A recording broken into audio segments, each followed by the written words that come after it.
শোন বন্ধু, তুই তো আমগো গ্রামে আইছিস না?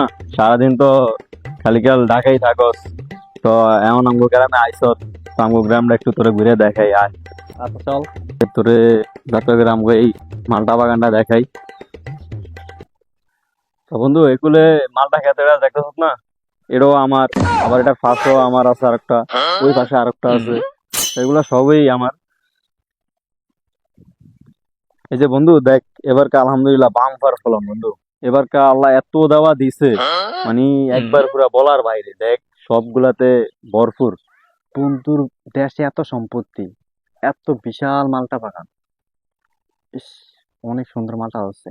তো বন্ধু, এবারকা তো আলহামদুলিল্লাহ ফলন তো ভালো হয়েছে। তো এবারকা পাড়িয়ে দে মনে করি। এরে তোরা আর মালটা বাগানে দিয়ে আর অনেকক্ষণ ধরে দেখতে আছি তোরা মালটা বাগানে হুসুর হুসুর হুসুর হুসুর কথা কর কি এর কথা কস তোরা তোরা ঢুকছুত কেমনে?